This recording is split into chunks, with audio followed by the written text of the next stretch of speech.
नमस्कार दोस्तों। संसद में जो हुआ वो कैसे हुआ? क्या इतनी आसानी से कोई भी सदन के अंदर घुस सकता है? दोस्तों, 13 दिसंबर की तारीख इतिहास में हमेशा याद रखी जाएगी। दोपहर के 1:12 पर नए संसद भवन के अंदर दो लोगों ने लोकसभा की दर्शक दीर्घ से छलांग लगा दी। संसद भवन की सुरक्षा व्यवस्था की धज्जियां उड़ाते हुए इन लोगों ने संसद भवन में कलर बॉम्ब भी जला दिए। हालांकि सवाल ये है कि ये लोग यहाँ पर घुस कैसे गए? संसद भवन में सुरक्षा क्या इतनी लचीली होती है? तो चलिए आज हम आपको बताते हैं कि आखिर ये सुरक्षा की कैसे जाती है, सुरक्षा की जिम्मेदारी किन लोगों की होती है, संसद भवन की सुरक्षा के लिए कौन जिम्मेदार है, क्या इतना आसान है संसद भवन के अंदर इतनी आसानी से घुस जाना और यहाँ पर इतना सब कुछ कर देना। चलिए इसे समझते हैं। दोस्तों, संसद भवन की सुरक्षा फिलहाल 3 लेयर्स में होती है, जिसमें सबसे पहले लेयर पर बाहरी सुरक्षा की जिम्मेदारी दिल्ली पुलिस की होती है।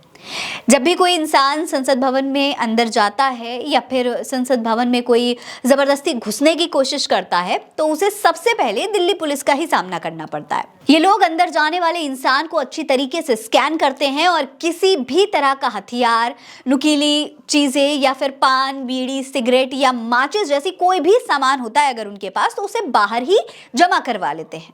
इस जांच के बाद ही उन्हें दूसरी लेयर के लिए अंदर जाने दिया जाता है।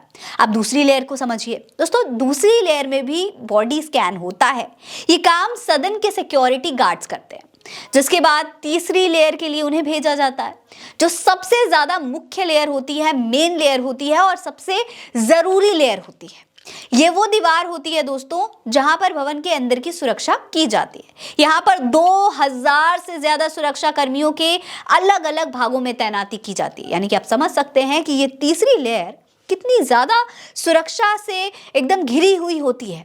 हालांकि ये तैनाती लोकसभा और राज्यसभा भवनों के बाहर तक ही होती है।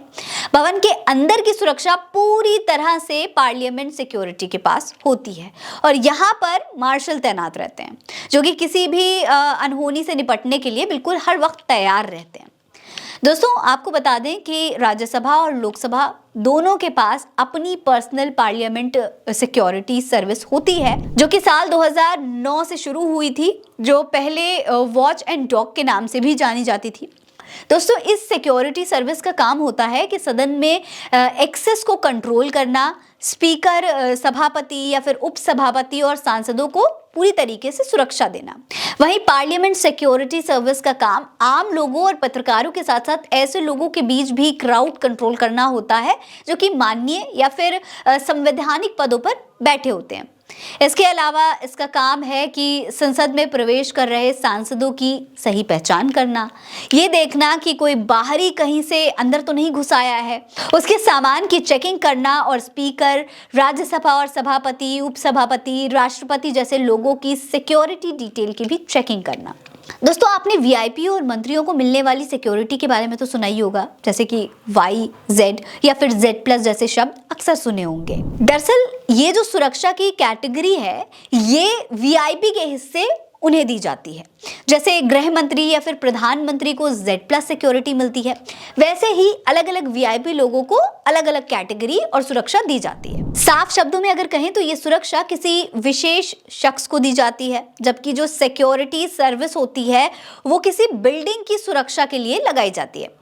जिन मंत्रियों को वाई, जेड या फिर जेड+ सुरक्षा मिली होती है, उन्हें भी संसद में प्रवेश करने से पहले जो अपनी सिक्योरिटी गार्ड्स हैं उन्हें बाहर ही छोड़ना पड़ता है। मतलब कि वाई+, जेड+ सिक्योरिटी कुछ भी संसद के अंदर काम नहीं आती है। संसद के अंदर पूरी तरीके से संसद की सिक्योरिटी सर्विस ही काम करती है। दोस्तों, इस हमले के बाद एक और सवाल उठ रहा है, वो ये है कि संसद भवन के अंदर इतनी सारी सिक्योरिटी, इतना सब कुछ होने के बावजूद कैसे ये शख्स इतनी आसानी से पहुंच गया और कैसे उसे अंदर जाने के लिए टिकट मिल गया। तो हम आपको बता दें दोस्तों कि संसद में किसी भी कर्मचारी, सांसद, सुरक्षाकर्मी और विजिटर का पास बनाने की पूरी जिम्मेदारी पार्लियामेंट्री सिक्योरिटी सर्विस की ही होती है।